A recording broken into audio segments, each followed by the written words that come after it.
Makinig ka, Laila de Limao! Ang adik po ay biktima. Ulit-ulitin ko po yon. Tignan nyo lahat ng statements ko. Never ko sinabing patayin ang adik. Kasi ang adik ay biktima. Dapat sila ay gamutin. Dapat sila ay bigyan ng oras. At kami po ay may mga programa sa rehabilitation. Nandito po ang main rehabilitation sa Taguig. Dinala ko po yung mga reporters dito. Hindi ka sumama, ma'am. Senador ka naman, pwede mo tignan yung rehab. Pero kasi yung storya nyo, napatayin lahat ng adik ay nasa utak nyo na. Tama. So yan na naman ang storyang pinupush nyo ngayon. Tama. Kaya again, hinahamon ko yung fact changers, tignan nyo. Okay, so first, human rights.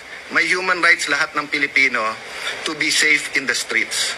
May human rights po lahat po ng ating mga kababaihan na umuwi ng gabi, whether sila'y sales, whether sila'y nasa opisina, sila'y nasa mga restaurant, call center, na hindi sila bastusin. Tama.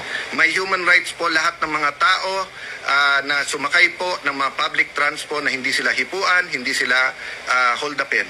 May rights po lahat ng nagwi-withdraw ng pera between 10 to 12, lalo pag sweldo at sila'y nasa call center, so gabi yung shift nila, na hindi sila nakawan. Another human rights po, OFWs.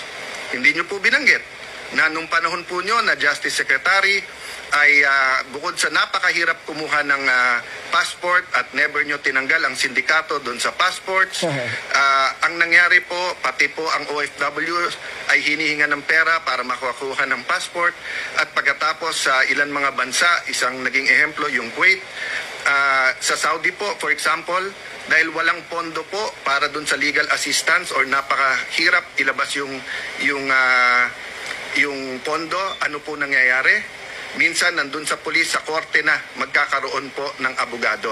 Inayos po natin yan dahil ang bawat OFW, tinatawag nating hero, pero wala naman palang legal assistance fund na sapat at wala rin palang pondo na aid. Ginawa po ni President Duterte during my time as secretary, that was increased kaya umabot ng if i-total mo yung pondo 1.3B.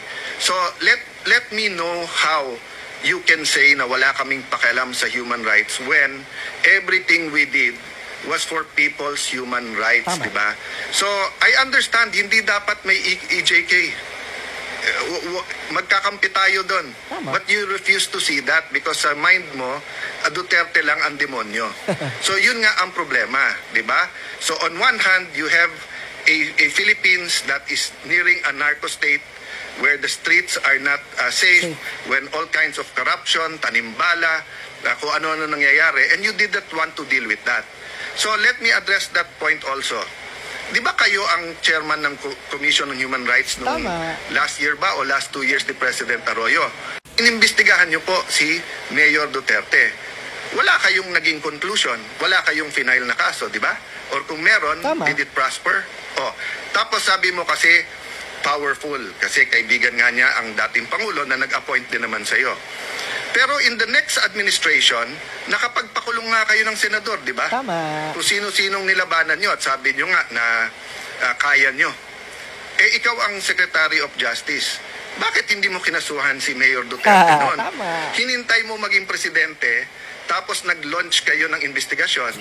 Nung nabuko ko na medyo may problema sa mga witnesses, may inconsistencies, anong ginawa mo nung chairman ka at pinatayan ako ng mic? Di ba?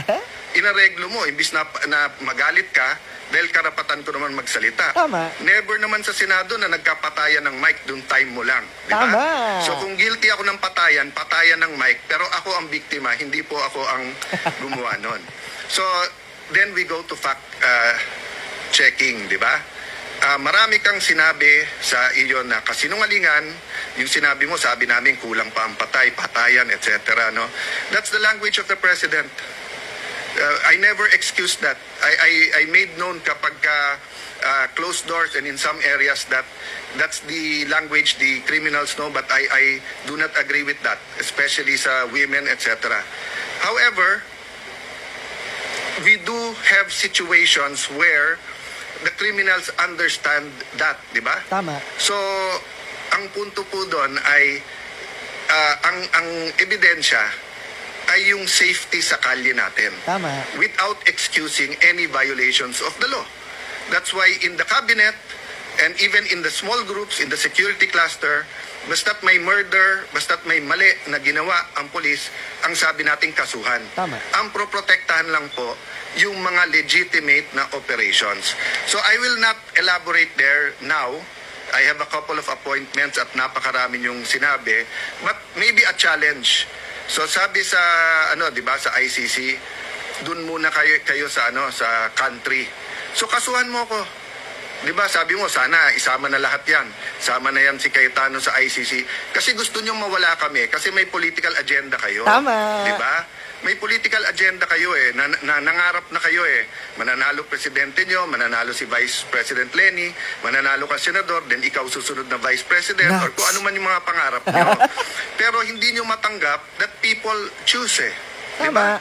I don't always agree with who people choose, but I respect the people's choice. That's the democracy Tama. Diba?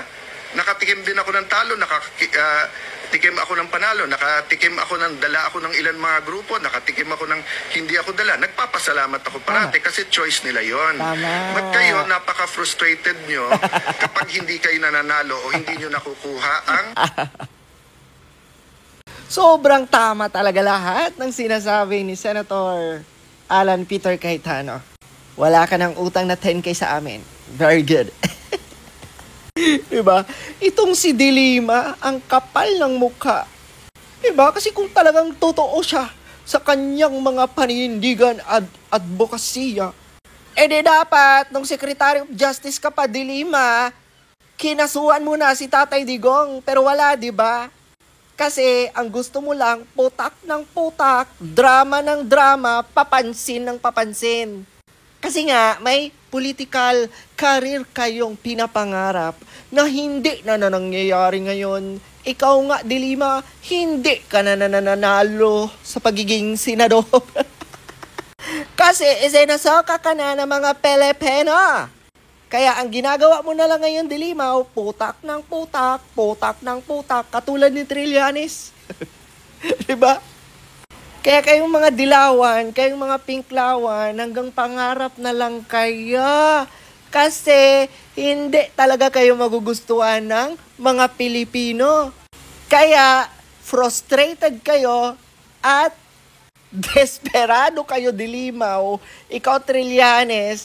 Kaya kung ano-ano mga pinagagagawa niya, kahit ano pang gawin niya, hindi na talaga kayo magugustuhan ng mga Pilipino.